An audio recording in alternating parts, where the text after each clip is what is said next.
Postavy a události v tomto filmu jsou skutečné. Vycházejí z výpovědí očitých svědků a ze záznamů americké vlády.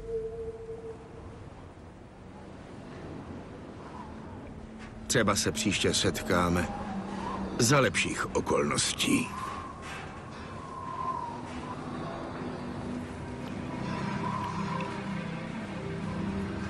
S Bohem, doktore. S Bohem, veliteli.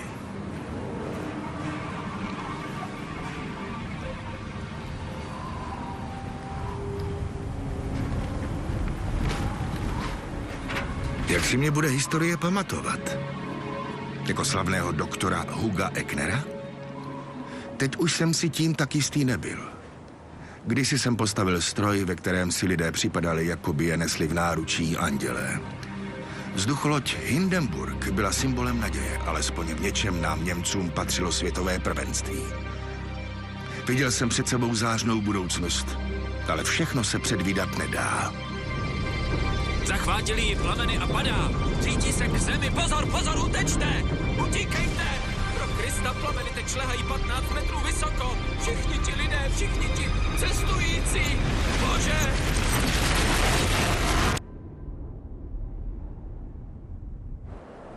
...6. května 1937, New Jersey. Pucci!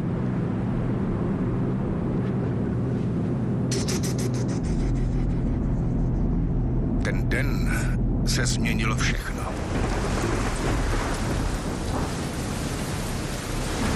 Ráno 6. května 1937 bylo jako každé jiné. Hindenburg se píše takhle? Podél celého pobřeží New Jersey bylo špatné počasí a jako obvykle byli všichni nervózní, jestli Hindenburg přistane včas. Ale letěl do Spojených států už po 11. Takže to nebylo nic výjimečného. Veliteli, kdy dorazí němečtí přátelé? Mám vědět. Myslel jsem, že Němci jsou precizní. Skopčáci. Můj přítel velitel Rosendahl čekal na vzducholoď se svým pozemním týmem v Lakehurstu několik hodin. Přistání zpozdila bouřka. Reportéři jsou netrpěliví. Nejen reportéři. 70 cestujících čeká na zpáteční let. Asi bys měla jít domů. Nevím, kdy se počasí zlepší tak, aby mohla přistát. Já s těmi reportéry promluvím. Zkusím je nějak povzbudit. Já jdu na meteorologické zprávy. Přátelé a příbuzní těch, kteří měli letět vzducholodí, přišli oblečení na jarní sluníčko. A reportéři, kteří chtěli podat o příletu vzducholodi zprávu, vzdorovali počasí už od svítání. Byl mezi nimi i Herbert Morrison.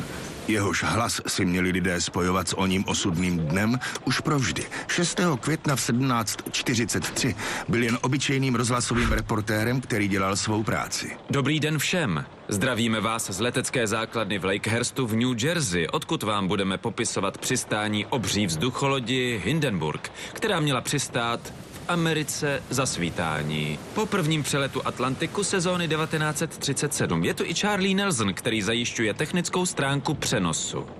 Právě před rokem 6. května uskutečnil Hindenburg s pasažéry svůj první pravidelný let do Ameriky. Tento let zahájil první dopravní leteckou službu přes Atlantik, což je zásadní ve dvou směrech. Jde o první výročí zahájení této služby a o první let letošního roku. Jakmile bouřky přes Lakehurst přešly, mohl jít Hindenburg na přistání. Měl by sice zpoždění několik hodin, ovšem to by nebylo poprvé. Podle brožury sliboval Hindenburg let z Německa do Ameriky za 2,5 dne. Za oceánským parníkem by to trvalo 5 dní.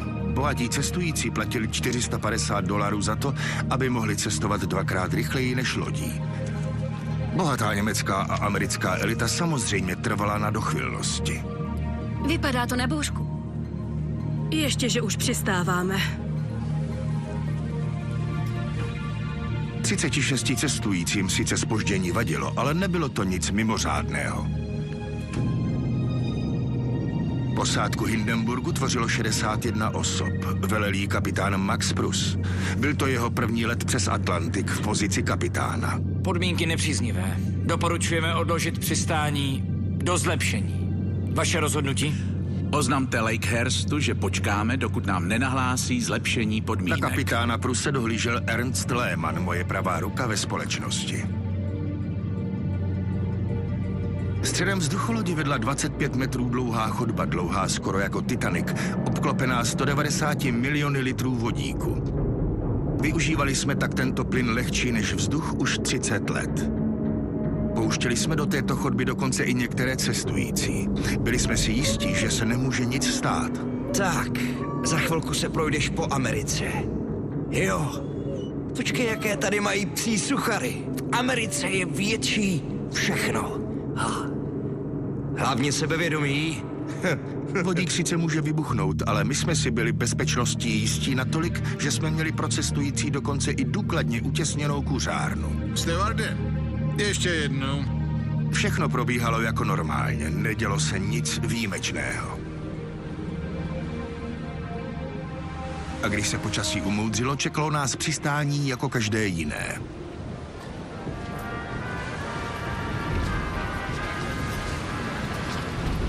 V 6 hodin odpoledne přestalo pršet a přátelé a příbuzní se těšili na rychlé přistání.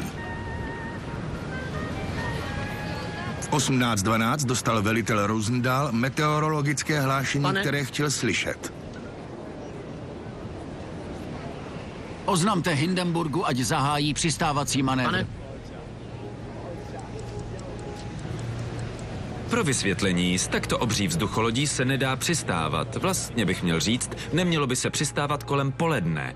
Je to z důvodu, že je nad zemí příliš mnoho vzdušných proudů, které by s ní mohly příliš házet. Je potřeba přistát s ní, když je klid, tedy buď časně ráno, nebo kolem západu slunce. Bezpečnost v první řadě, bez výjimek.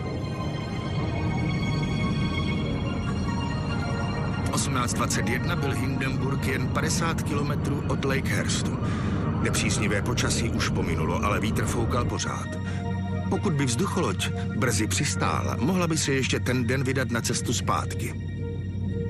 Bouřka odchází. Do 6 nebo lehce po přistaneme. S půldenním zpožděním.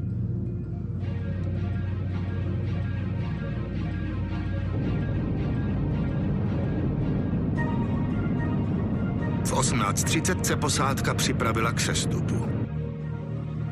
Vrchní steward Heinrich Kubis spolu s ostatními dohlížel na nervózní pasažéry. Jména pasažérů mi mé svědomí nedá zapomenout. Bohatá Američanka Margaret Meidrová si prý u pana Kubise stěžovala na zpoždění. Budeme už snad brzy přistávat, Stevarde? Velice brzy, paní. Příbuzní už na mě čekají celý den. Ano, to zpoždění mě mrzí, madam, a kapitán se hluboce omlouvá.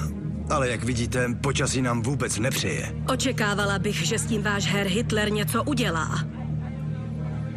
V 18:46 začal pasažér Josef Spá natáčet svou filmovou kamerou, zatímco ostatní nervózně čekali, až vzducholoď přistane. Poslední cigareta před přistáním. Milionář Nelson Morris a jeho přítel Bert Dowlen byli podstatně uvolněnější, neboť po většinu času popíjeli.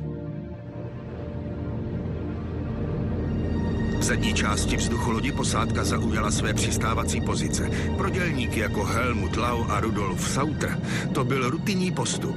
Jejich jména jsem znal do onoho dne pouze z výplatní pásky. Nepřináší pískání smůlu? Protože nemá hudební sluch. Stejně jako jméno Wernera France, 14letého stevarda. Wernere, ty talíře rovnou umyj. Musíme vzducholoď otočit co nejdřív, o půlnoci odlétáme. Takže New York neuvidím? Příště, slibuji. V 19:11 přiletěl Hindenburg do Lakehurstu stejně jako už 10krát předtím. Na Hindenburg byl vždycky strhující pohled. Nebyl to jen stroj vyrobený z plátna a z hliníku. Měl svou duši. Všichni na svá místa!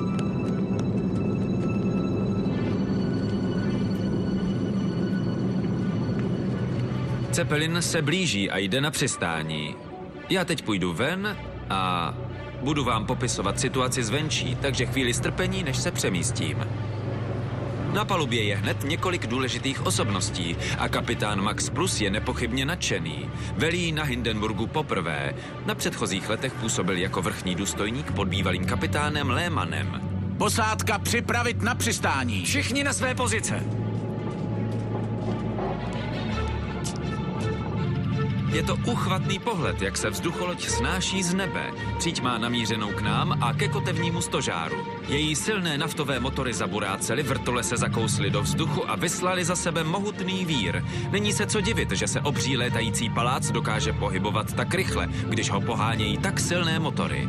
Paprsky slunce nyní dopadají na okna vyhlídkové paluby na východní straně, která se bliští jako drahokamy na černém sametu. Tu a tam paprsky slunce zachytí vrtule a jejich nablízkané listy se zalesknou jako kruh ze zlata. Teď!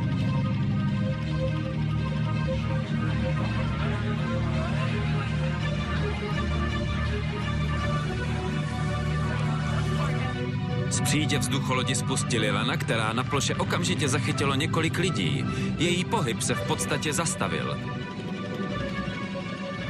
Začíná znovu pršet. Předtím déšť mírně polevil.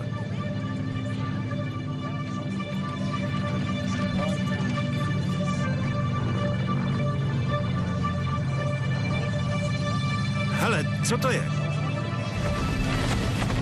Zadní motory drží celou vzducholoď na místě, aby mohla být... Začala hořet! Co to bylo? Proboha.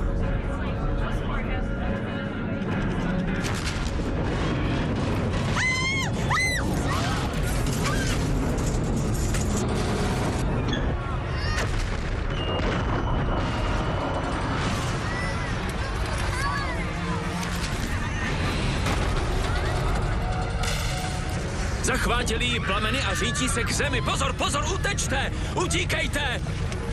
Máš to, Charlie, máš to? Hoří a řítí se k zemi, to je hrůza. Utečte, prosím vás!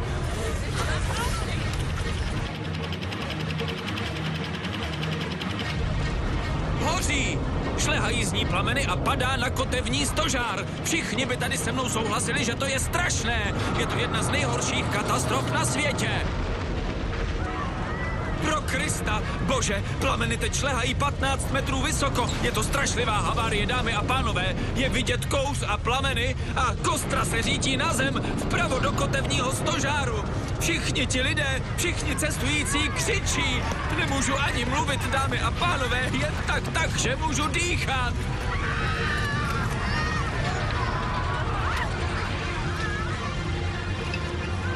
Tak dělejte!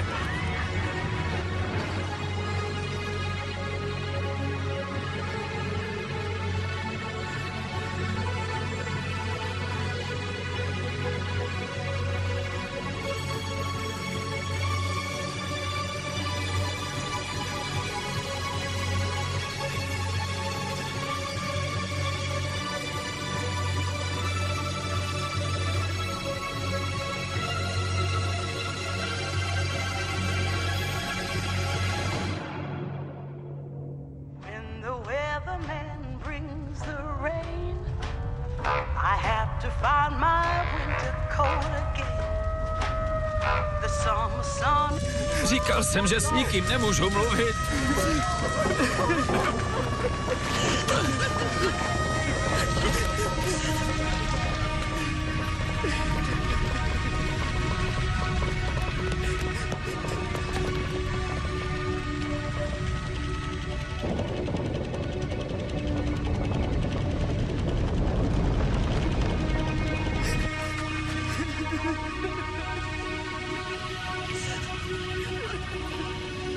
Potřebujeme víc lidí!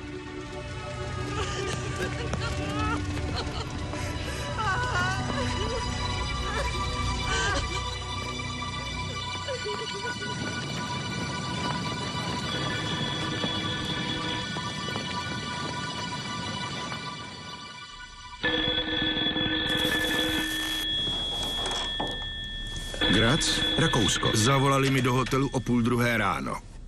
Ano? Byl jsem na 3denní konferenci, kde jsem líčil, jak je cestování vzduchem úžasné. Cože? A přežil to někdo? Proboha. Pardon, musím zavolat do Berlína.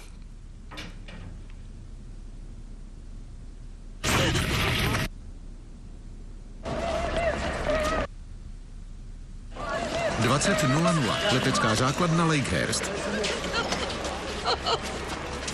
Tady, odnesli to.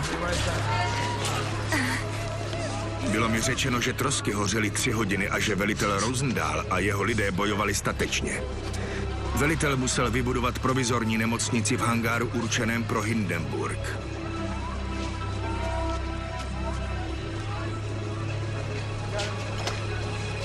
Bylo prý málo lékařů a sester, které by se starali o poraněné a umírající.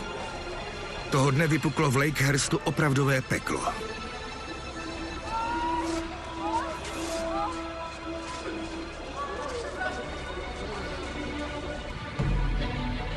Herr Göring pro mě poslal vůz, který mě měl odvést do přístavu v Scherbergu. Rakouští novináři čekali něco pikantního. Pane Eknere, můžete nám něco říct ohledně výbuchu Hindenburgu?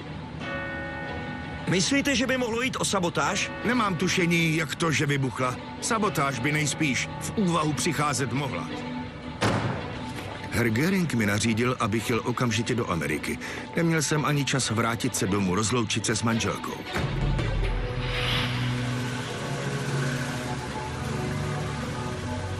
Cesta do Ameriky trvala 6 dní. 6 dní mi v hlavě stále dokola běžela otázka, jak to? Cepeliny byly celý můj život a Hindenburg bylo mé vrcholné dílo. Od samého začátku jsem je navrhoval, stavěl a létal v nich. Teď jsem se ptal sám sebe, končí tím tohle všechno? 7. května. Nemocnice v Lakehurstu. Velitel Rosendahl se prý snažil za každou cenu odhalit příčinu tragédie. Můžu jít dál. Šel i za zraněným důstojníkem Ernstem Lehmannem, který bojoval o život. Lehmann potřeboval silnou dávku morfia. Možná proto také pronesl slova, která rozdmíchala podezření na sabotáž.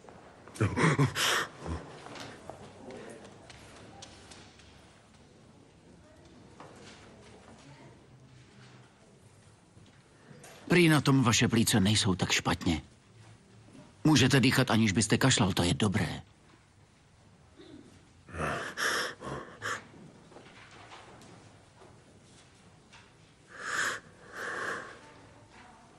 Můžu.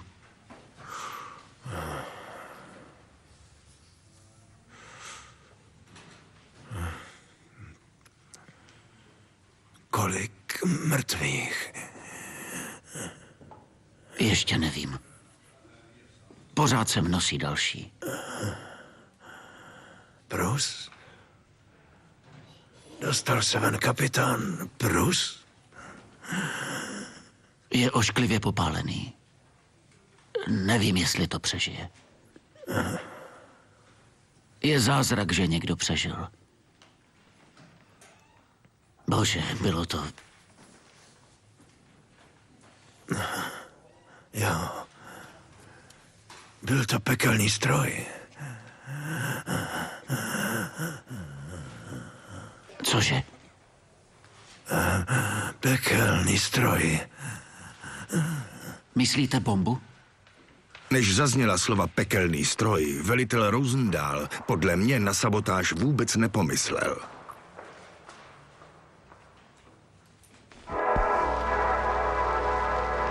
Havárie Hindenburgu. Jak k této strašlivé tragédii došlo? Trosky nyní střeží armáda. A vyšetřovací komise už začala vyslýchat očité svědky. A to přímo v hangáru určeném pro obří Hindenburg. Zanedlouho přijede i muž, který Hindenburg postavil, doktor Hugo Eckner. Tato obrovská vzducholoď byla tou největší, kterou továrna na cepeliny ve Friedrichshafenu vyrobila. Německý národ s hrdostí přihlížel tomu, jak se Hindenburg vznáší nad olympiádou v Berlíně a doktor Eckner stál za kormidlem, když vzducholoď poprvé v loni přeletěla Atlantik. To byly lepší časy. Nyní zbývá jen tragédie.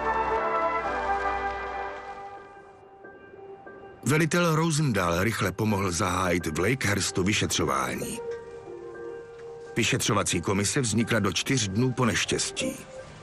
Strašlivá zkáza německé vzducholodi na americké půdě byla zvětšněna na filmovém pásu a uváděly jí týdeníky po celém světě. Vyšetřování, které probíhalo přímo v hangáru pro Hindenburg a které vedl plukovník Trimble, začalo výpověďmi pozemního personálu. Toto vyšetřování se zaměří na 2 věci. Za prvé, stala se vzducholoď terčem zločinců, nebo došlo ke shodě fyzikálních nebo jiných okolností, jejichž výsledkem byl požár? I když se možná Němci snažili přistání uspíšit, aby mohli co nejdříve vyrazit, Vzducholoď jako by se zhroutila dovnitř a já jsem uslyšel praskání kovu. Potom ostře zatočila následkem změny větru. najednou změnila směr. Úvodní výpovědi jsem nestihl, pořád ještě jsem byl na cestě přes Atlantik. Příď jako by se stočila na pravobok. Měl jsem dorazit až za další 2 dny. Vzducholoď se nedotkla země, tedy dokud se na ní nezřítili.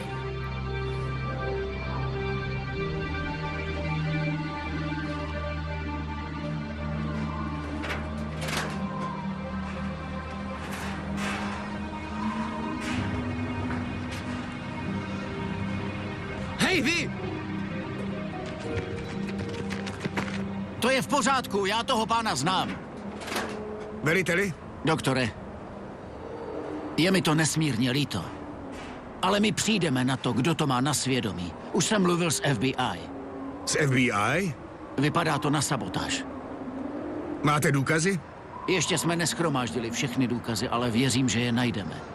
Velitel Rosendahl mi řekl, že vyšetřování probíhá v místnosti, která v průběhu neštěstí sloužila jako márnice. Mně osobně připadal jako hřbitov celý Lakehurst.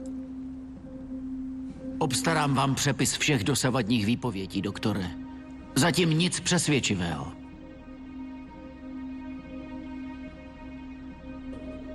Tyto věci se podařilo zachránit z trosek. Lehman je naživu? Ne, přežil, ale popáleniny byly rozsáhlé. Je mi to líto. Veliteli, máte telefon.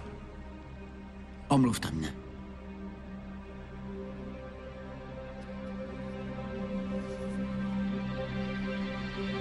Kde jsem udělal chybu? Vzducholodě jsem stavěl už 30 let a myslel jsem, že už jsem na všechno přišel. Znal jsem tu nejlepší konstrukci. Pevnou hliníkovou kostru, která nesla 16 samostatných komor s plynem. To vše k sobě bylo svázané ocelovými lany. Ano, v komorách byl sice čistý vodík, ale my jsme věděli, jak postavit tu nejbezpečnější vodíkovou vzducholoď. Dělal jsem to už 30 let bez sebemenších problémů. Hindenburg se od mého původního návrhu lišil v jediné věci. Na ocasních plochách měl 15-metrové hákové kříže. Byl jsem rád, když jsem uviděl 2 živé členy posádky. Heinricha Kubise, pohov, prosím vás. A Wernera France, 14letého stevarda. Byla to bomba, doktore. Musíme prověřit každou možnost. Měl si obrovské štěstí, chlapče. Ano, doktore. Jak dlouho už jsi členem posádky? Něco přes rok. Doktore. Pane Kubisi, všiml jste si na cestujících za letu něčeho neobvyklého? Ne, ničeho, pane. Nestalo se před letem něco výjimečného? Všechno bylo normální, doktore. Řekněte mi všechno, co si o tom letu pamatujete, úplně od začátku. Ten den začal jako každý jiný.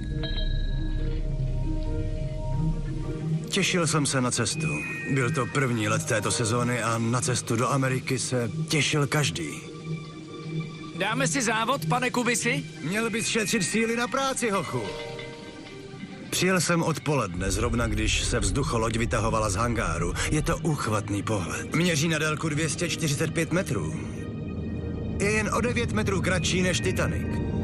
Pokrývá ji 34 100 čtverečních metrů plátna. Ocasní plochy měří na výšku 41 metrů. A uvnitř je 200 000 krychlových metrů vodíku. 200 028, pane. Nebojte se, pane. Cestou budete moct kouřit. Máme speciální kuřárnu oddělenou od zbytku lodi.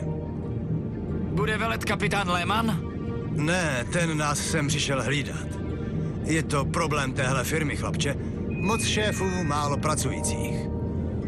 17:30. Hangár brzy ovládli celníci. Nikdo z cestujících ve mně žádné obavy nevyvolával. Pana Morrise jsem znal, létal na Graf Zeppelinu. Dennerovi se moc těšili, hlavně ti jejich malí kluci.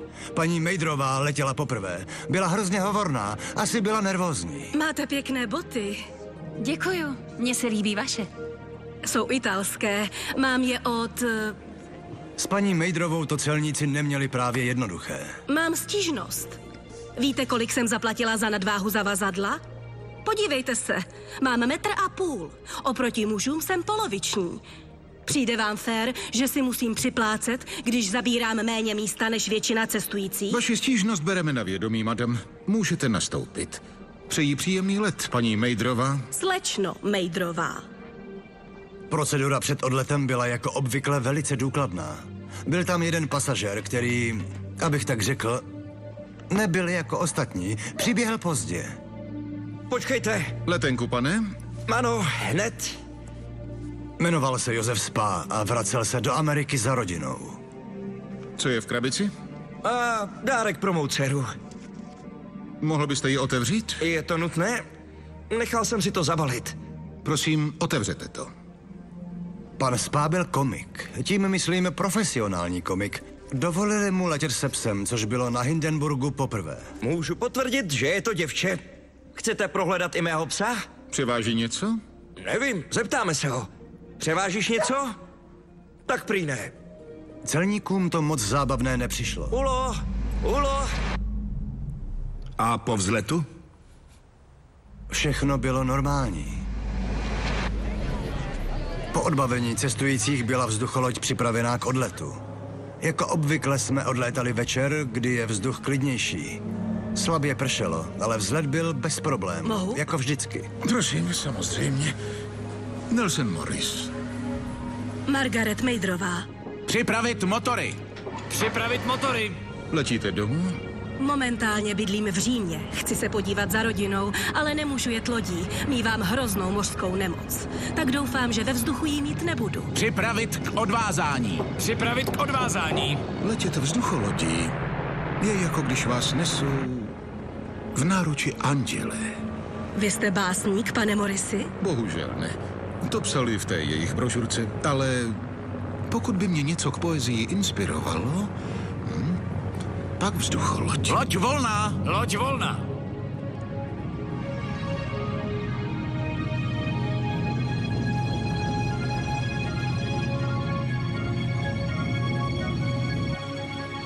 Stevarde? Vládlo tam obvyklé nadšení. Pan Spa měl kameru a natáčel cestující. Naštěstí to nikomu nevadilo. Až na toho vtipálka bylo všechno normální, doktore. Děkuji, Kubisi.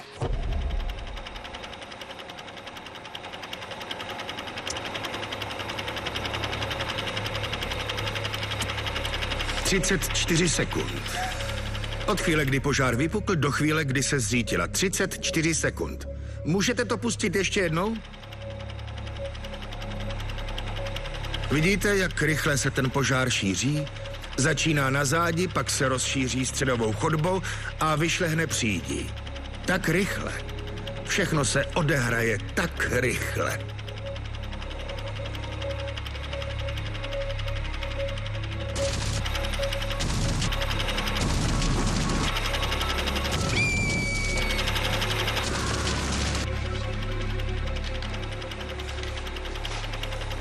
Omluvte mě.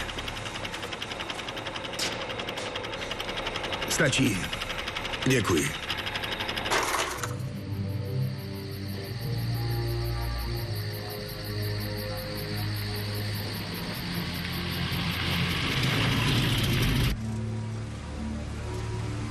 Byla to strašná tragédie.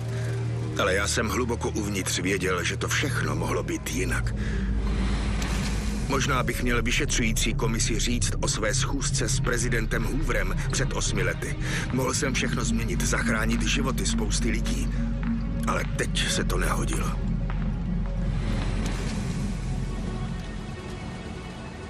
Jaké bylo v den přistání počasí? Byla bouřka, ale když jsem dal povolení k přistání, byla pryč. Chtěl bych vidět meteorologickou zprávu. Jistě, nechám vám ji poslat hned ráno. Díky. V průběhu vyšetřování mě velitel Rosendahl a jeho žena Jean pozvali, abych bydlel v jejich domě. Už jsem tam pobýval v lepších dobách, jako by nad všemi vislo temné mračno. Jak se máte? Jsem jako většina lidí pořád v šoku. Doktore, doufal jsem, že si projdeme poznámky. Můžu vám nabídnout něco k jídlu? Děkuji, nemám hlad. Měli jsme ten večer prostřeno k večeři. Charles pozval důstojníky z Hindenburgu, než poletí zpátky. Ví to FBI? Když jsem přišla domů a uviděla stůl s večeří, která už nikdy neměla přijít, byl to smutný pohled. Budou to muset začít brát vážně. Vy taky věříte ve spiknutí? Podle Charlese o tom byl kapitán Lehmann přesvědčený. Musíme nejdřív prověřit veškeré důkazy, tím se to dozvíme. Informujte mě. Objevily se nové věci. U plotu letiště se našly něčí stopy. FBI pořád tvrdí, že na celé vyšetřování jenom přihlíží. FBI něco vyšetřuje jenom, když někdo spáchá zločin, ne? Kapitán Lehmann tvrdil, že to bomba byla. Promiňte, ale co to má co dělat s něčími stopami? Třeba měl komplice. Kdo měl komplic? Sabotér. Za předpokladu, že nějaký byl. Pan doktor už si určitě chce jít lehnout. Děkuji, ano, jsem unavený, děkuji. Ty jdeš pryč? Hned jsem zpět, musíme to stihnout, než začne znovu pršet. Ukážu vám váš pokoj. Děkuji.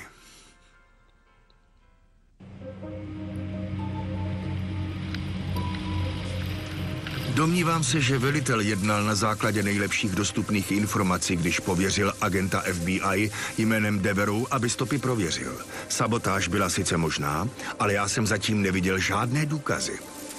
Navíc si myslím, že hrůza, kterou onoho dne zažil, ho poháněla k tomu, aby našel nějaké řešení, a to rychle. Zřícení Hindenburgu. Za pouhých 34 sekund byla tato majestátná vzducholoď zničena a 36 lidí přišlo o život.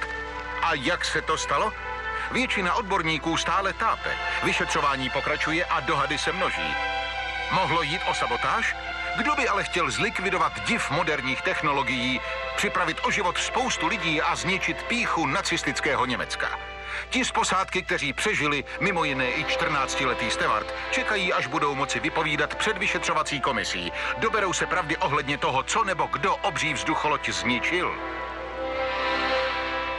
Čtvrtý den vyšetřování. Mrzelo mě, že jsem promeškal 2 dny vyšetřování, ale byl jsem rád, že přežilo tolik členů posádky. Třeba kormidelník Helmut Lau a vrchní strojník Rudolf Sauter. Z 61 členů posádky jich přežilo 39, i když spousta jich stále bojovala v nemocnici o život. Všichni se naléhavě zajímali o to, co nebo kdo jim to mohl udělat. Zdálo se, že čím dřív se podaří určit příčinu tohoto neštěstí, tím dřív se lidé uklidní. Bude to ovšem pravda? Pár sekund před požárem jsem si všiml třepotání vnějšího pláště nahoře na levoboku. Když jsem tento jev uviděl, nedoprovázel ho kouř ani nic jinak zvláštního. Bylo to vlnění, které však nebylo vyvolané vzduchovou brázdou ani rezonancí vrtule. Spíš to vypadalo, že se něco děje s plynem, jako kdyby stoupal vzhůru a unikal ven.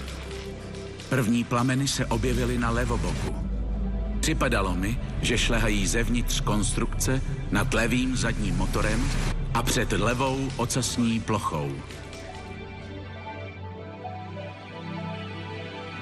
To je moc technické. Lidi zajímá, kdo to udělal. Já jsem slyšel, že v FBI něco zjistili, byli to bolševici, viděli je tam.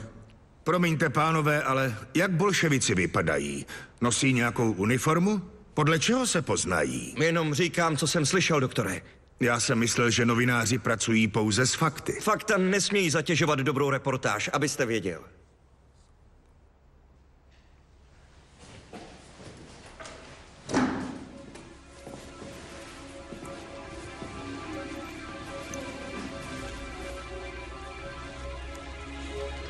To patřilo jednomu Dennerovi z chlapci. Musel jsem mu to vzít. Od kololéta lísky.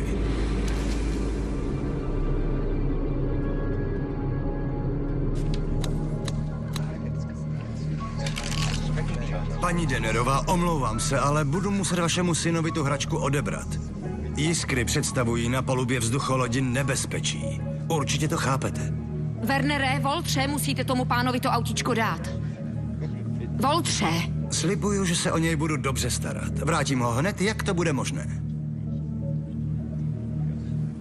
Děkuju. Pan Kubis měl pravdu. Jiskry byly nebezpečné vždy. Posádka dohlížela na bezpečnost na všech úrovních.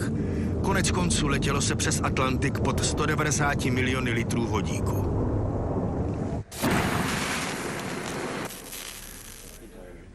Na závěr každého dne, když skončilo oficiální vyšetřování, prováděl jsem své vlastní neoficiální. Ptal jsem se členů posádky Hindenburgu, kteří přežili. Každý měl ohledně toho, jak k požáru došlo, svou vlastní konspirační teorii. Mohli se do vzducholodi dostat jiskry z výfuku? Jiskry z výfuku nemají dostatečnou teplotu, aby zapálili vodík. Teplota splodin nepřesahuje 250 stupňů Celsia a teplota hoření vodíku je 700 stupňů. A co blesk, doktore? Ne. Bouřky byly už dávno pryč. Já si myslím, že to vlnění blesk vyvolat nemohl. Co sabotáž? Spoustu lidí by lákalo zničit symbol říše. Pan Göring se nedomnívá, že by šlo o sabotáž. To je se vší úctou jen politické prohlášení. Otázkou je, komu by to prospělo. Co tím myslíte? Vždyť je to jasné. Kdo je za vším? Jistě, za vším jsou Židé. Vůbec neposlouchejte, doktore. Nepamatuje si někdo ohledně toho letu něco, co by nebylo obvyklé? Znervozňovalo nás jenom to, že letíme tak pomalu. Pochopil jsem, že jsme část cesty letěli rychlostí jen 75 km v hodině. To je polovina obvyklé rychlosti. Věděl jsem, že lidi nebudou rádi. Hlavně, když jsme nad Atlantikem vletěli do bouřek. Musíme se pokusit to dohnat. Takhle silný protivítr jsem ještě nezažil.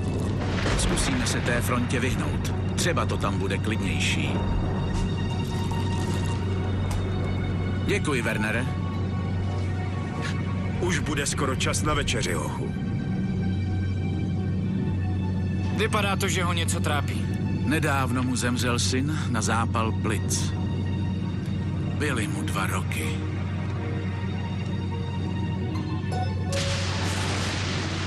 Jak dlouho ty bouřky trvaly? Celou noc. Cestující byli trochu nervózní, což jsou ostatně vždycky. Snažili jsme se je uklidnit. Z té bouřky si nic nedělejte. Tu obletíme. Mohli bychom proletět i skrz ní. Pokud by do lodi uhodil blesk, sjel by po ní To pryč. jste mě uklidnil. A z této příhody plyne jedno poučení, pánové. Nikdy si neberte herečku. Nelson má při výběru holek pověstně špatnou ruku. Já jsem měl to štěstí, že se mi podařilo najít tu pravou. Manželce jsem to ale neřekl. Myslela jsem, že vzducholodi jsou vyhlášené tím, že nemají zpoždění. Ano, to se nám doposud dařilo. Ale celou cestu jsme měli silný protivítr a to nás hodně zdrželo. Po přistání musíme vzlétnout zpátky do Německa. Co nejrychleji to půjde. Spousta cestujících má zamluvený let do Londýna na královskou korunovaci. Proč nemá Německo krále? Místo něj máme kancléře. Ten se jako král jenom chová.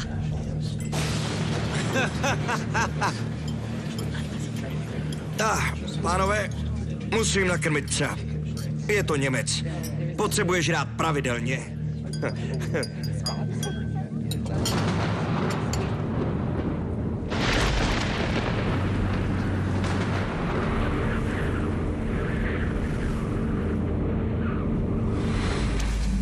Prý přišel nějaký dopis s varováním, že by loď mohla být terčem útoku. Takové dopisy se objevují pořád. Na světě je plno šílenců. Takových, že by podpálili vzducholoď? Viděl jsem, jak kapitán Lehmann chodil během cesty po chodbě. Hledal bomby, doktore. Těžko říct. Spíš hledal, jestli bouřky něco nepoškodily.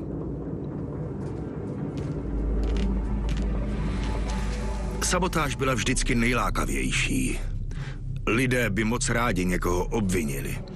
Věděl jsem, že se můj přítel, velitel Rosendahl, touto teorií pořád intenzivně zabývá. Než Hindenburg odletěl, přišel na německou ambasádu v New Yorku dopis s tvrzením, že na palubě bude bomba. O tom dopisu víme. A co s tím děláte? Nejspíš nebyl míněný vážně, prošetřujeme to. To tedy doufám. Našli jsme v troskách kus kovu, na kterém bylo cosi žlutého. Měli byste ho analyzovat v laboratoři. Pane veliteli, pošlu ho tam na vaši žádost, ale FBI nemá povolení zahájit vyšetřování. Mluvil jsem s panem Eknerem a čistě mezi námi, i když tvrdí, že se nemůže přiklánět k té či oné variantě, je přesvědčený o bombě. Co ty stopy na zemi? Nikam nevedli. To je nějaký vtip FBI? Žádný vtip to být neměl. K plotu se obvykle chodí dívat lidé pokaždé, když má přistávat vzducholoď. Kdyby tam stopy nebyly, bylo by to zvláštní. Měli byste prověřit ještě jednu věc, i když s vaším přístupem dost pochybuji, že to budete brát vážně. A co? Doneslo se mi, že jeden z cestujících měl přístup do míst, kam se nesmí. Měl v nákladovém prostoru psa, kterého chodil krmit. Zajímavé je, že ten člověk je akrobat. Klidně mohl vylézt do konstrukce a něco tam nastražit. Proč by tam dával bombu, když byl na palubě? Loď měla 12 hodin zpoždění. Kdyby dorazila na čas, byl by už pryč, když by bomba vybuchla. Pasažér se jmenuje Josef Spa.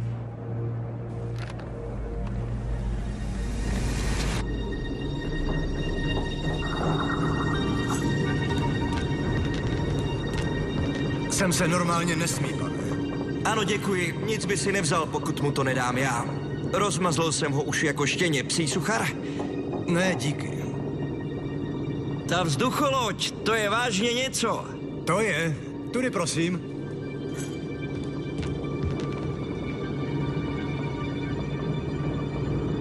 Hugo, ano, tady máš svoji večeři. Tohle je strejda Kubis. Pěkně ho pozdrav. Volají mě povinnosti, pane.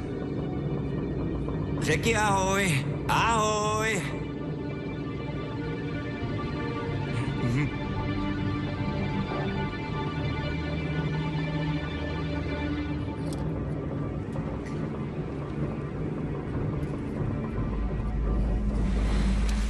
A co ten Spa, Kubisi? Byl v pohodě. Nepřišel vám lehce podezřelý? Co dělal v nákladovém prostoru? Tam cestující nesmějí. Šel tam krmit psa. Byl v pohodě, určitě.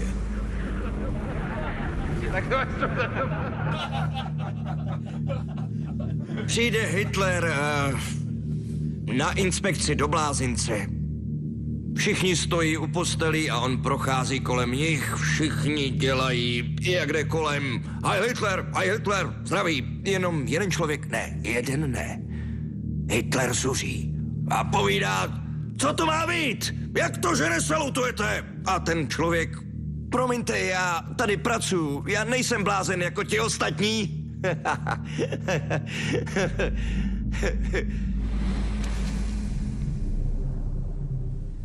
Byl v pohodě. Omluvte mě, pánové, jsem velice unavený. Mohl být Spa opravdu sabotér? Rozhodně se choval podezřele. Když chodil bez doprovodu do středové chodby, mohl tam nastažit bombu. Kdyby k té havárii došlo na půdě Německa, určitě by musel vypovídat. Ale když se v troskách našla jeho kamera, byly na filmu záběry cestujícího, který si užívá let. A točit ostatní cestující a ledovce při cestě nad Atlantikem, to zrovna na sabotéra nevypadá.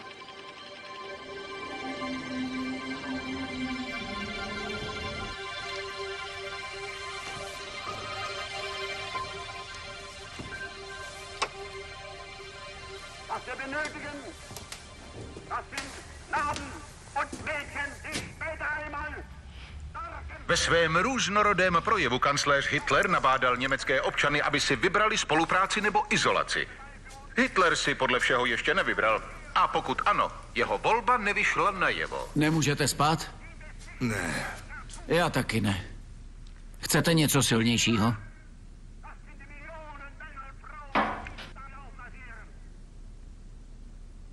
Je to náš přítel.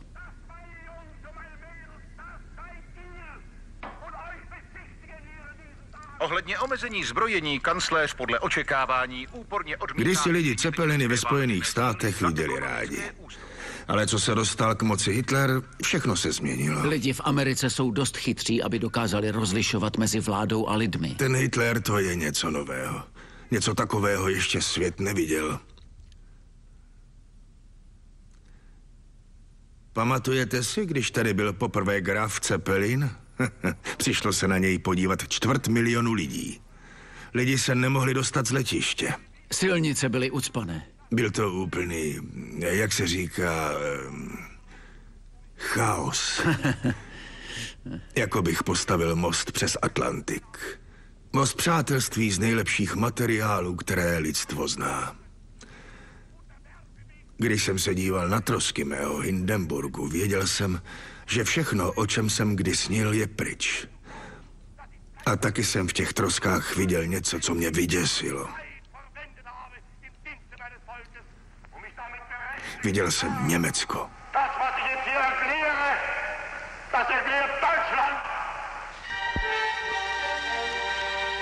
Havárie Hindenburgu. Nehoda nebo sabotáž?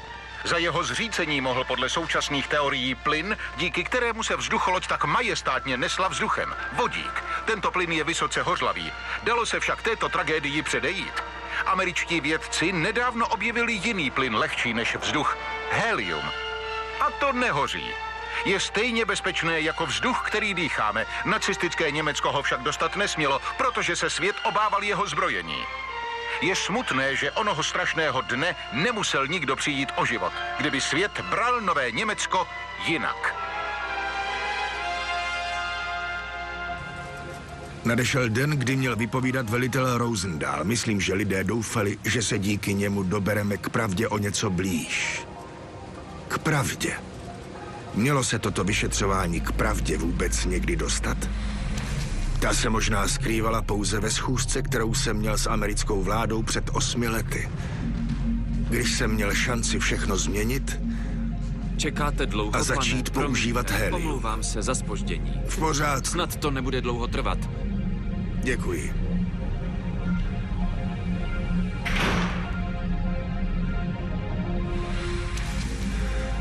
Vodík. Víc než 30 let jsme pracovali na co nejbezpečnějším způsobu práce s ním. Byli jsme si naprosto jistí. Věřili jsme tomu, že naše sny dokážou překonat vědu. Prý to skopčáci chtějí hodit na nás, že jsme jim měli dát helium. Doktore, myslíte, že se tomu neštěstí dalo předejít použitím helia místo vodíku? Rozhodně je pravda, že helium není hořlavé. Kdyby americká vláda zrušila omezení vývozu helia, přežili by ti lidé. Na jakékoliv závěry je ještě brzy. To stačí, pánové, stačí. Děkujeme, doktore. Pánové, můžeme začít? Věděl jsem, že pan velitel ve své výpovědi poskytne racionální a přímý popis onoho tragického dne. I když ho neštěstí těžce postihlo, byl to pořád špičkový důstojník. Veliteli, mohl byste uvést své jméno? Charles Emery Rosendahl, velitel námořnictva. Vaše postavení? Jsem velící důstojník námořního letiště Lakehurst v New Jersey. Veliteli? Doufám, že komise vezme v potaz, že moje výpověď může být lehce útržkovitá. Neměl jsem možnost připravit si poznámky tak, jak bych rád. Hindenburg letěl do Spojených států v rámci prvního z 18 zpátečních letů přes Atlantik.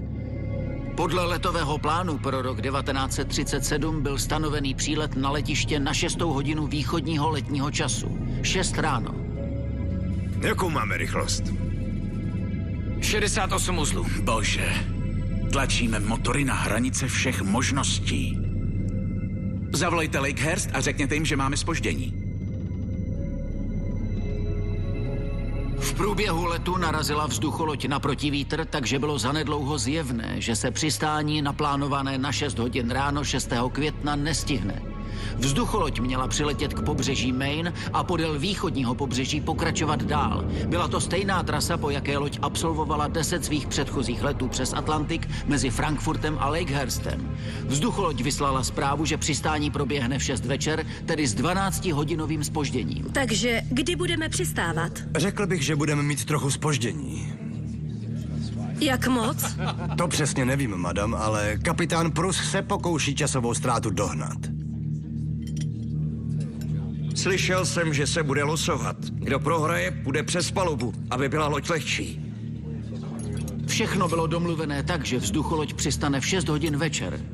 S ohledem na to, že měla zpoždění a posádka chtěla stihnout odlet naplánovaný pro zpáteční cestu do Německa, přáli jsme si provést přistání co nejdříve. Hlavně proto, že jsme chtěli připojit vybavení k tankování a doplnění zásob vodíku, dokud bylo ještě světlo.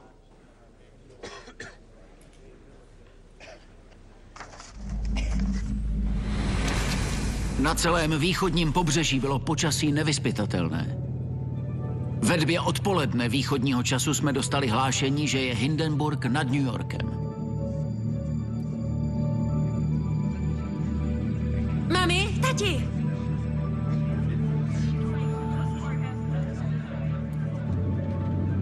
Plnou rychlostí k Lakehurstu. Motory plný výkon. Potom zamířil Hindenburg podél pobřeží k Lakehurstu. Ve 4 odpoledne jsme měli v Lakehurstu brázdu nízkého tlaku a s frontou přišly vydatné přehánky a bousky. Na západě se objevil bouskový systém, který se pomalu blížil k letišti. Veliteli! Kdy dorazí naši němečtí přátelé? Dám vám vědět. Myslel jsem, že Němci jsou precizní. Skopčáci, 10 hodin zpoždění. Už to mám napsané. Němečtí přátelé sice vynalezli překrásný létající stroj, ale stačí, aby zapršelo a letový plán je v háji. Moje rada? Jeďte přes Atlantik lodí. Stojí to polovičku a je to spolehlivější. Místní bousky trvaly od 15:40 do 16:45. Několik přeháněk provázených hřměním. Viditelnost byla snížená. V 17:43 jsem Hindenburgu poslal zprávu. Podmínky nepříznivé, doporučujeme odložit přistání. Dokud neoznámíme zlepšení. Oznamte své rozhodnutí. Oznamte Lakehurstu, že počkáme, dokud nám nenahlásí zlepšení podmínek. Jsou tam cestující čekající na zpáteční let, kterým navazují lety do Londýna. Pochybuji, že by kvůli nám Angličané odložili korunovaci. Angličani ty svoje krále pořád mění. Bez tak bude další korunovace. Brzy. Obdrželi jsme od Hindenburgu zprávu. Počkáme, dokud nám nenahlásíte zlepšení podmínek. V 18:12 východního času jsem poslal zprávu další. Podmínky vhodné k přistání. Pozemní personál připraven. Bouřka nad letištěm, výška 600 metrů, viditelnost 800 kilometrů západně, tlak 29,68 stupně. I když se v hlášení hovořilo o tom, že je nad letištěm bouřka, byl to pouze okamžitý stav a bouřka se v tu chvíli přesouvala jinam. Věděli jsme, že až vzducholoď k letišti dorazí, bude bouřka pryč. V 18:15 jsem vyslal další zprávu a to doporučuji přistání, neboť se podmínky rychle zlepšovaly. V dálce se na jihu a jihozápadě sice tu a tam zablesklo, ale na místě se podmínky rychle zlepšovaly a podle mého názoru byly zcela vhodné k přistání. Pane, zataženo, slabý déšť, ustupující blesky na západě. Mračna ve výšce 600 metrů, viditelnost se zlepšuje. Vypadá to, že bouřka odchází. Díky bohu, kde je Hindenburg? Nad Forked River, 23 kilometrů od nás. Zavolejte jim, ohlašte podmínky vhodné k přistání. Ano, pane. Podmínky se podstatně zlepšily. Doporučujeme přistát co nejdříve. Zvládneme se rychle otočit a být o půlnoci zase pryč? Museli bychom být rychlejší než kdykoliv předtím. Pořád se můžeme snažit zlepšit.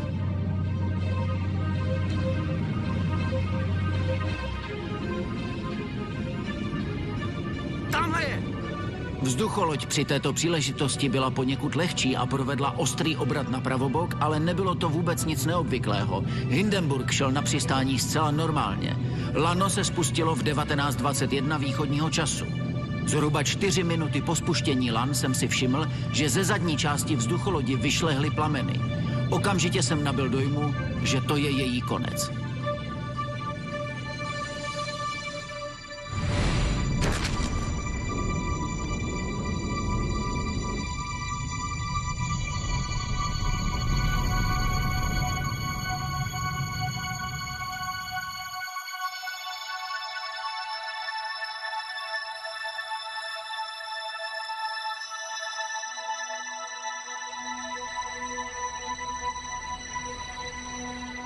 Díky, veliteli.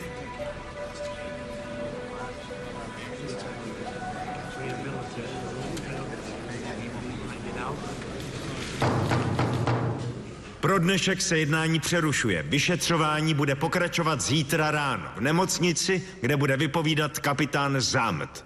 Děkuji. Velitel Rosendahl vypovídal podle pravdy a přímo k věci. Věděl jsem, že to tak bude.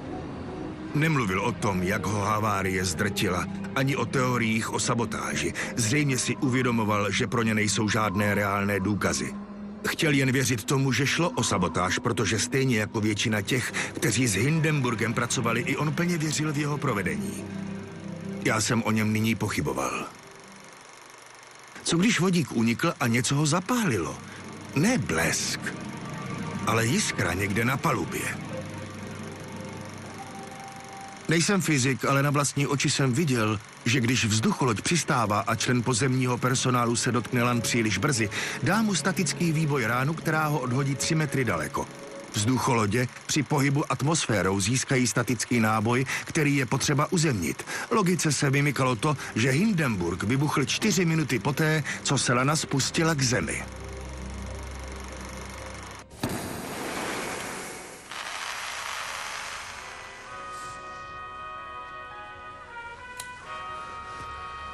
Doktor si pořád něco psal, když jsem mluvil. To je normální, ne? Měl jsem pocit, jako bych byl na zkoušce a moc mi to nešlo. Všichni se chováte, jako by byl bůh vzducholodí. Taky je. Nikdo ho nechce zklamat. Charlie, ty jsi v životě nikdy nikoho nesklamal. Proto ti dali medaili.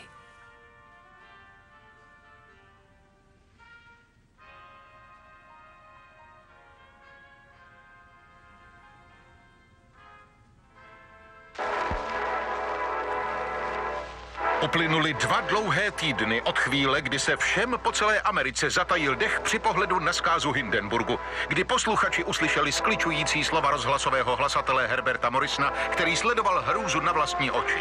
Kde jsou však odpovědi?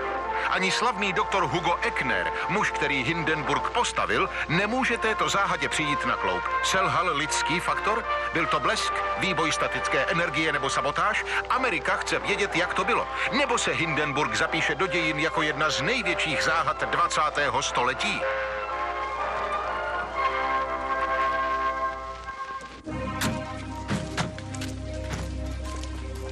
Devátý den vyšetřování, nemocnice v Lakehurstu.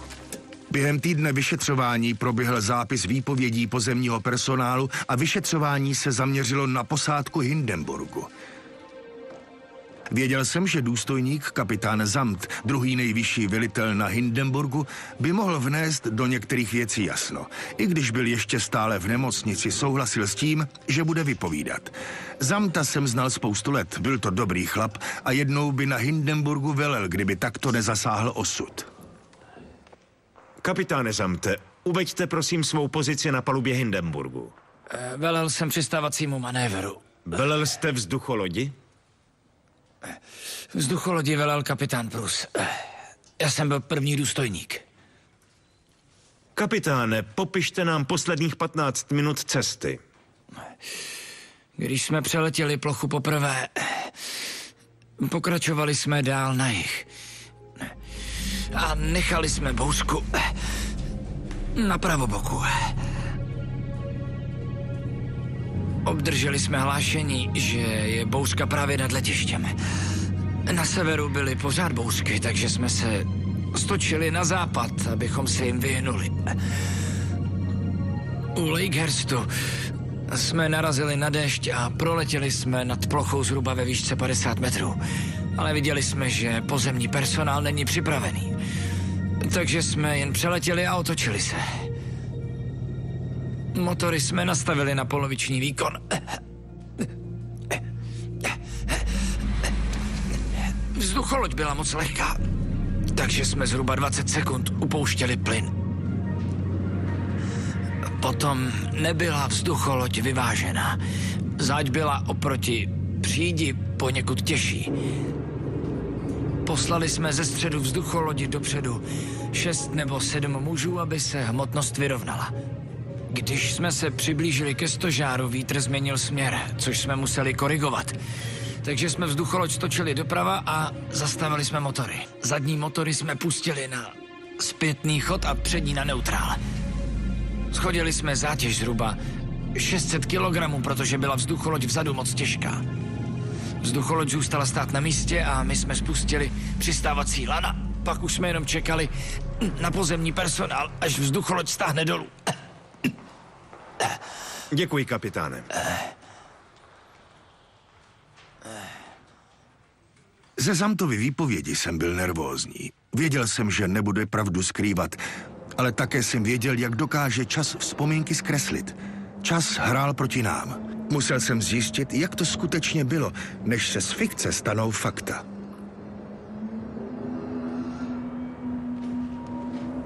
Pane, velitel Rosendahl říká, že chcete vidět meteorologickou zprávu. Ano, děkuji. V kolik hodin se svolal personál? Asi v 5 hodin, pane. A jaké bylo v tu chvíli počasí? Právě přešla bouřková fronta. Ulevilo se nám, protože velitel chtěl se vzducholodí přistát co nejdřív. Ještě. Děkuji.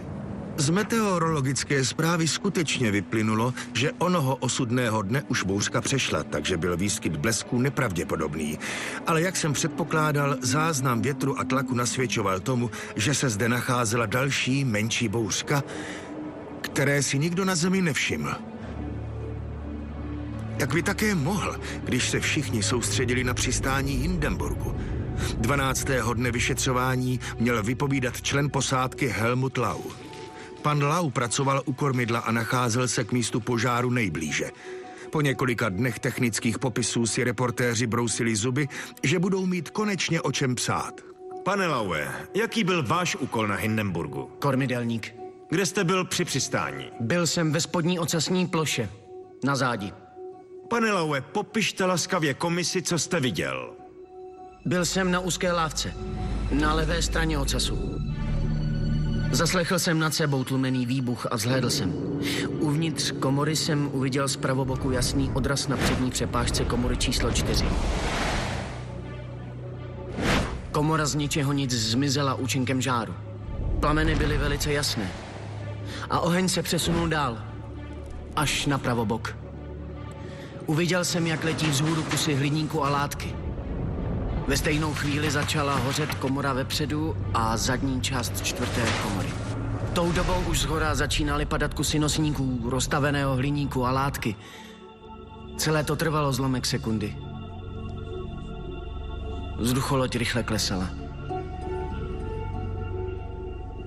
Děkuji. Děkuju. Pokud má Lau pravdu a začalo hořet uvnitř vzducholodi, mohla to být bomba. Možná to byla sabotáž, třeba měl velitel Rosendahl nakonec přeci jenom pravdu. A já jsem prostě jen nechtěl věřit něčemu, co bylo zřejmé. Přiznávám se, že jsem byl zaujatý. Lau byl členem nacistické strany a já jsem rozhodně nechtěl, aby se díky této věci nacisté zviditelnili. Přesto jsem nemohl uvěřit, že by se na palubě nacházela bomba.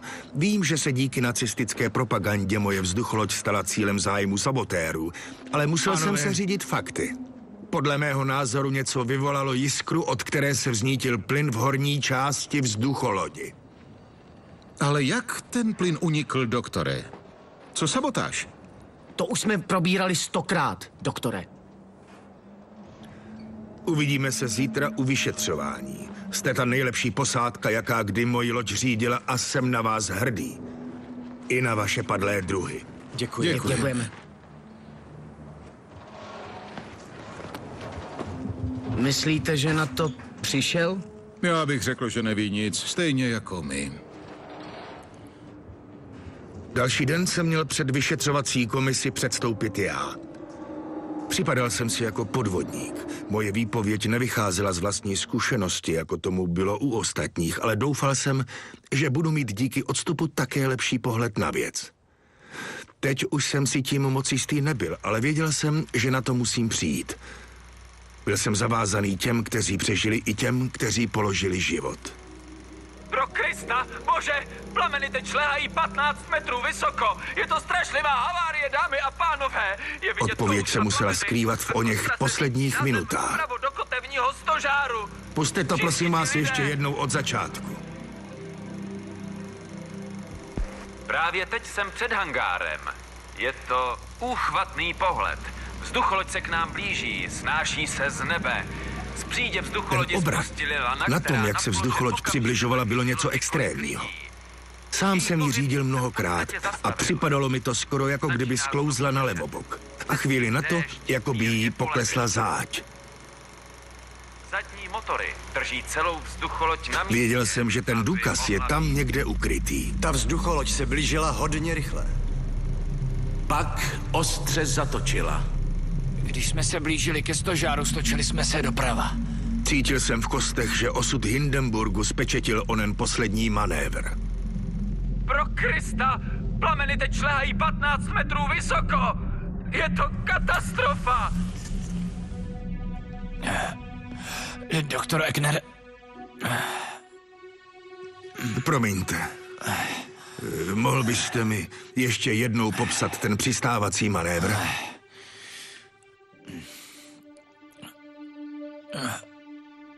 když jsme byli u toho stožáru, změnil se směr větru a my jsme to museli korigovat. Vítr se změnil na jihozápadní.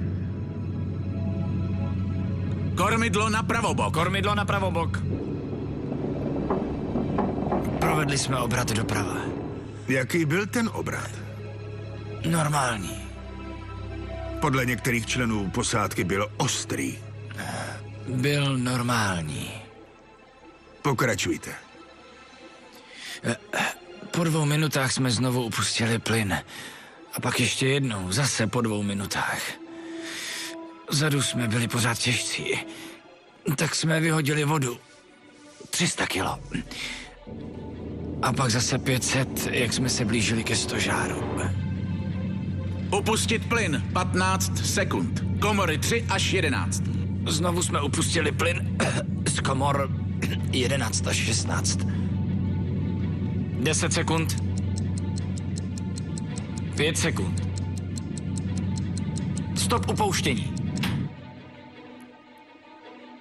Takže ještě u stožáru jste měli těžkou záď? Ano. 6 mužů dopředu. Kuchyně, 6 mužů dopředu. Všechny motory. Zpětný chod. Všechny motory zpětný chod. Přední motory pomalu vpřed. Přední motory pomalu vpřed. Zadní motory pomalu vzad. Zadní motory pomalu vzad. Neznepokojilo vás, že měla loď pořád těžkou záď? Nepůsobilo to nijak mimořádně. Spotřebovali jsme spoustu paliva, nad Atlantikem byl silný protivítr. Čekali jsme, že budeme lehcí. Měl jsem před svou výpovědí několik hodin na přemýšlení. Uvažoval jsem. V 1917 se vzducholoď stočila rychle na pravobok. O 4 minuty později byla její záď těžší. Tak by to vypadalo, jako kdyby unikl plyn. Jenže jak? Odpověď se skrývala někde tam. Potom se spustila lana a o 4 minuty později začal Hindenburg hořet. A svět se jednou provždy změnil.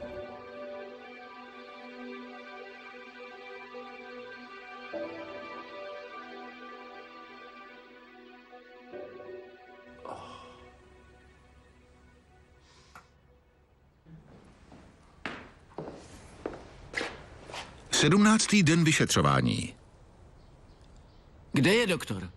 Šel brzy. Včera neříkal nic o tom, že by odcházel dřív. Dneska vypovídá před soudem. Chtěl si asi urovnat myšlenky. Myslel jsem, že si promluví se mnou. Má nějakou teorii? To neříkal, ale něco si asi myslí. Chceš snídani? Ne, dnes ne. Nemám chuť.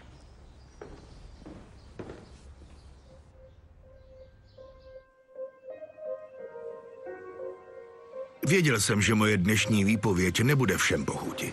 Řeknu věci, které by mohly vrhnout vinu na mou posádku, na mé přátele. Pravda dokáže být chladná a tvrdá, ale bylo potřeba ji říct.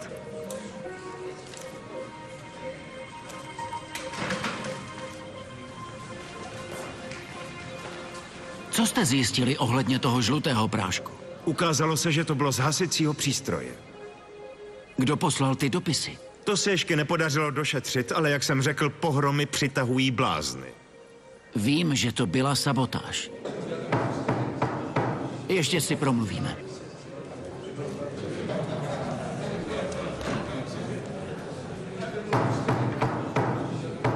Doktore Eknere, jste připravený vypovídat? Jsem. Prosím o přísahu.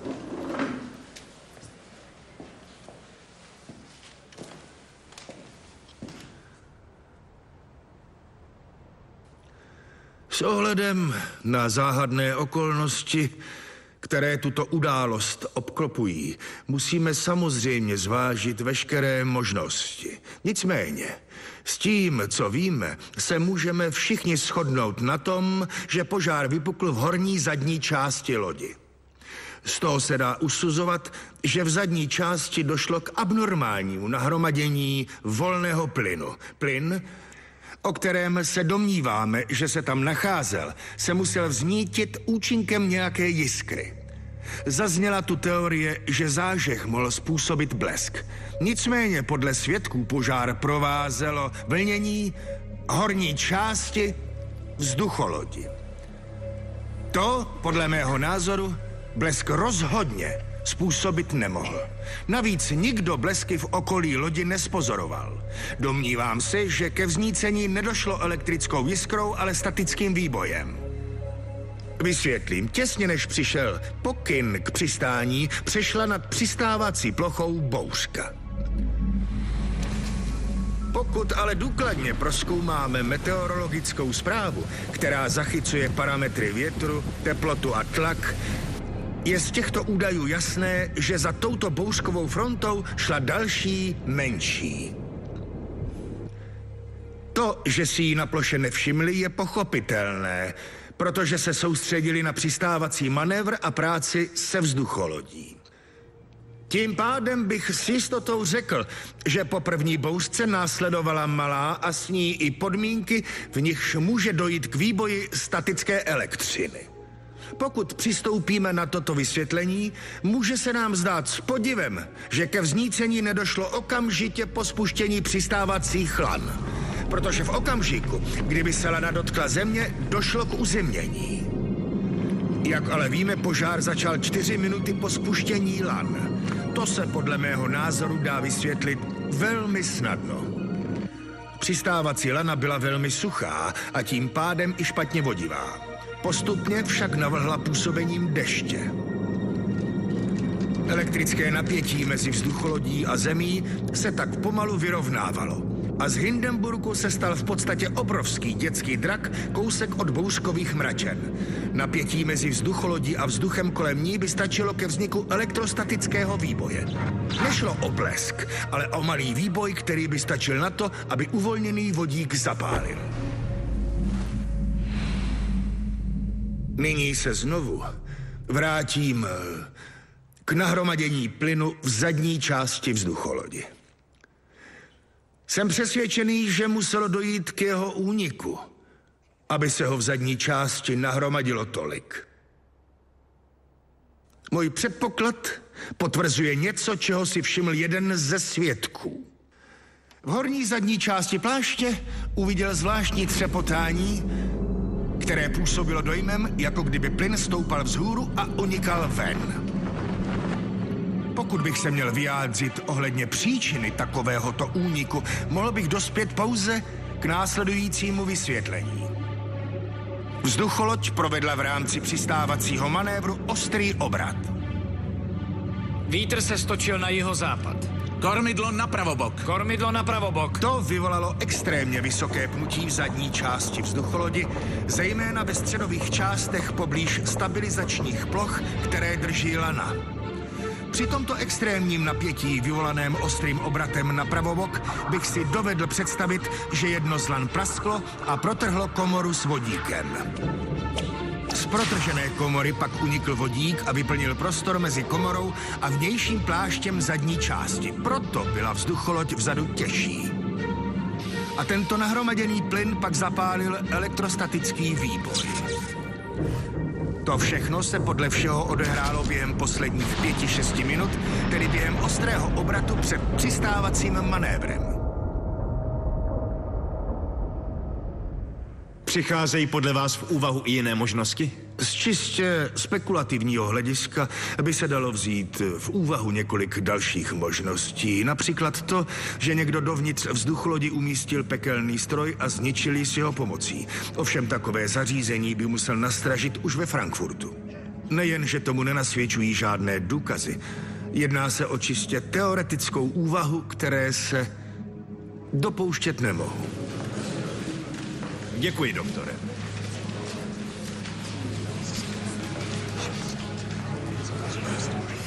Mé přátelství s velitelem Rosendálem už nikdy nebylo jako dřív. Chtěl věřit tomu, že Hindenburg zničila sabotáž. Podle mě to byla naléhavá potřeba dodržet letový plán. Domnívám se, že by ono lano neprasklo, kdyby kapitán Prus, Lehmann a dokonce i velitel Rosendál nebyli pod tlakem, aby dodrželi časový plán. Tyto věci vládnou světu. Rozvrhy, dochvilnost a peníze. Zakládali jsme si na své 100% bezpečnosti, ale onoho dne podle mého názoru podnikání podcenilo přírodní zákony. Doktore, poslouchal jsem to vaši výpověď opravdu pozorně, ale úplně na rovinu jsem jen obyčejný laik a celé mi to přijde tak nějak moc technické. Chtěl byste něco vzkázat příbuzným těch, kteří při požáru přišli o život? Něco méně vědeckého. A co bych jim mohl říct, aby je to utěšilo? Díky, doktore. Snad čtenářům dojde, že vás to mrzí. Co jsem na to mohl říct? Měl jsem jim říct o schůzce s americkou vládou před 8 lety, kdy jsme hovořili o americkém embargu na helium. Všechno by mohlo dopadnout úplně jinak. 1929, Capitol Hill, Washington, D.C. Doktore Ecknere,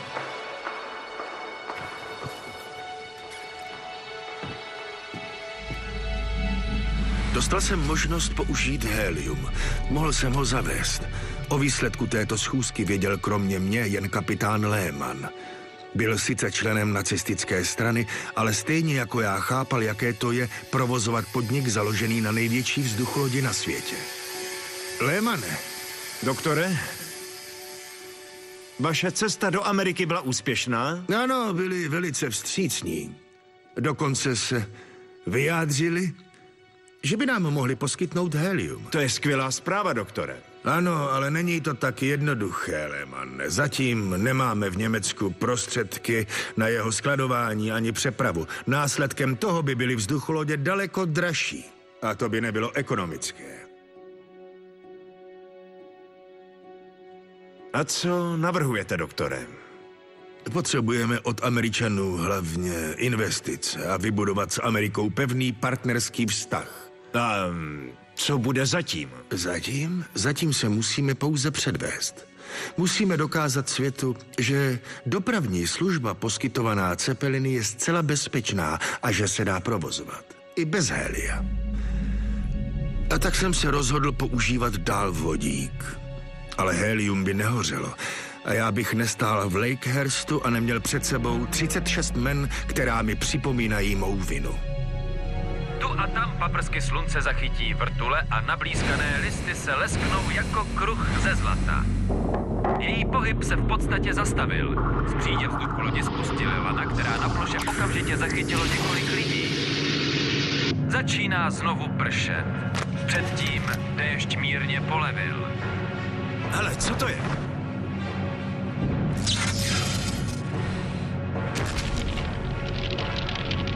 Co to bylo?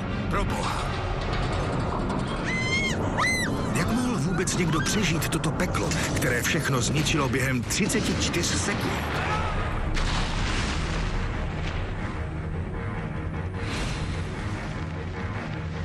Zachvátili ji plameny! Padá! Řítí se k zemi! Pozor! Pozor, utečte! Utíkejte! Máš to, Charlie? Máš to, Charlie? Hoří a řítí se k zemi, to je hrůza! Utečte, prosím vás! Hoří, šlehají z ní plameny a padá na kotevní stožár. Všichni by tady se mnou souhlasili, že to je strašné. Je to jedna z nejhorších katastrof na světě. Josef Spá rozbíjí kamerou okno, aby se dostal ven. Honem! Musíme skočit! Skočil z 15 metrů a zlomil si přitom kotník, ale přežil. Musíme skočit! Pan Kubis se stal hrdinou. Poté, co sám vyskočil, pomáhal zachraňovat další. U rodiny Denérových se matka s otcem při požáru oddělili. Matilde hodila v panice své 2 chlapce ze vzducholodi Kubisovi, ale dceru Irene nemohla najít. Obrovský žár ji přinutil vyskočit. Muselo to být nesmírně těžké rozhodnutí. Nedovedu si představit, co se té nebohé ženě hnalo hlavou.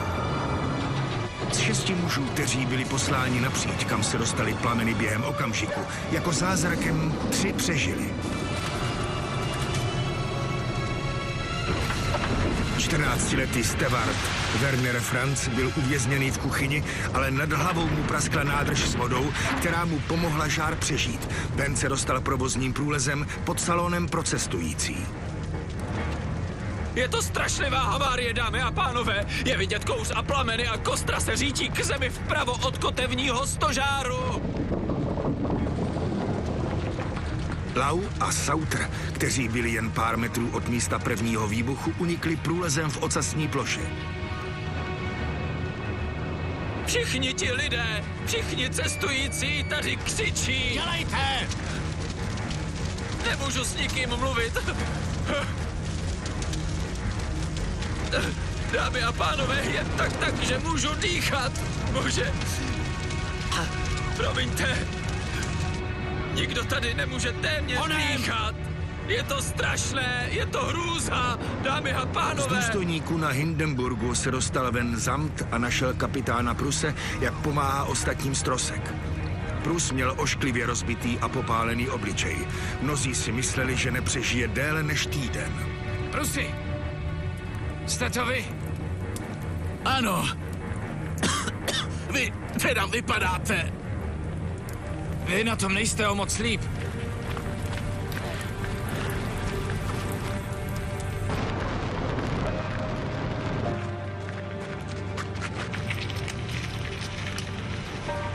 Kapitán Lehmann takové štěstí neměl. Já to nechápu. Přežil sice do následujícího dne, ale jeho popáleniny byly příliš vážné.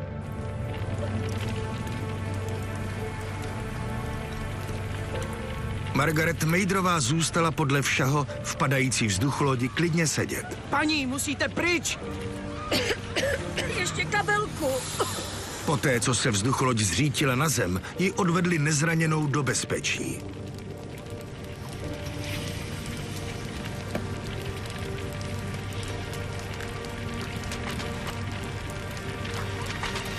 Nelson Morris a jeho přítel Bert Dowlen po většinu cesty popíjeli. Nelson Morris se prý dostal ven tak, že vypáčil hořící kovové nosníky holýma rukama. Jasné! Jeho přítel v plamenech zahynul.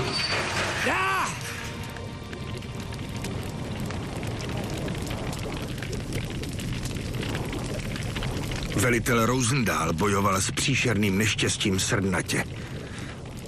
Nedovedu si představit, jaké myšlenky mu šly hlavou, když se snažil vyrovnat s rozsahem tragédie. Z Hindenburgu zbyla jen ožehlá kostra. Z 97 členů posádky a pasažérů přišlo o život 35 osob a 1 člen pozemního personálu. Je s podivem, že přežil vůbec někdo. Hej, nechte ty lidi být, nechte je být!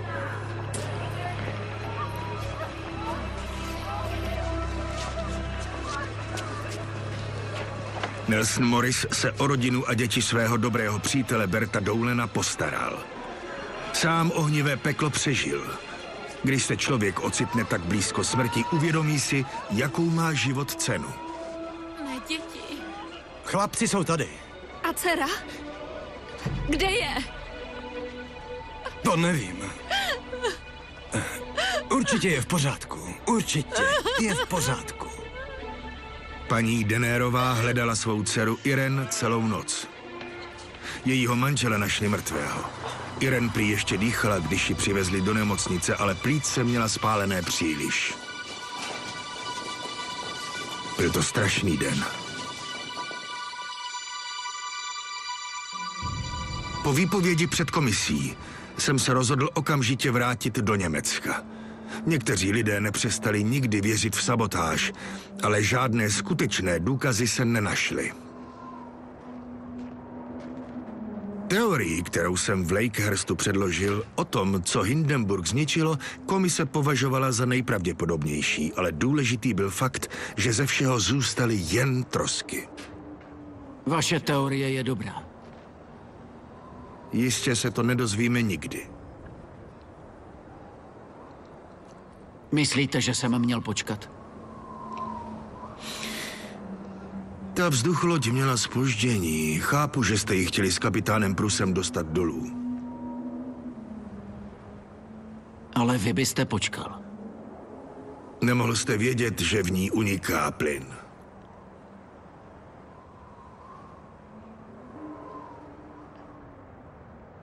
Ten reportér měl pravdu. Kdybychom vám dali helium, nic z toho by se nestalo.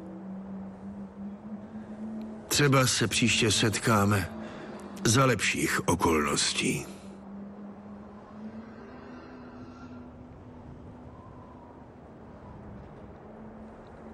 Naschledanou, doktore.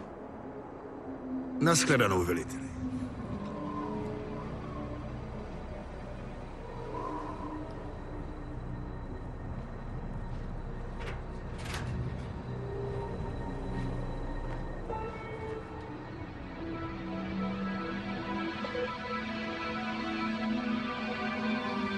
S velitelem Rosendálem jsem se setkal znovu až po válce. Nikdy nepřestal věřit tomu, že Hindenburg zničila nějaká organizace. Možná proto, že cítil vinu za to, že vzducholoď vybídl k přistání. Pocit viny. Já jsem veliteli nikdy neřekl o své schůzce s americkou vládou a o možnosti, že by mohli Američané helium poskytnout. Mezitím lidé vyvinuli letadla, která měla dolet srovnatelný se vzducholodí. Lidé nám přestali věřit a investovat do vzducholodí. Já jsem dříve doufal, že s pomocí Hindenburgu budu moci vybudovat most přes oceán mezi Evropou a Amerikou, ale z toho mostu zbyly jenom trosky. Řekl jsem veliteli Rosendálovi, že jsem viděl v troskách Hindenburgu Německo a do několika let se ukázalo, že jsem měl pravdu. Doba vzducholodí skončila. Nebe ovládly stroje mnohem děsivější.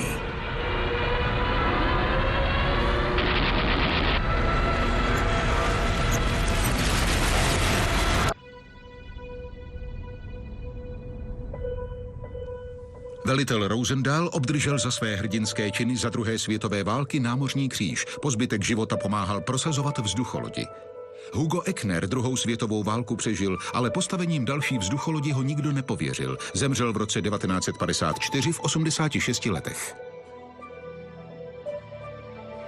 České znění vyrobila společnost SDI Media v roce 2016.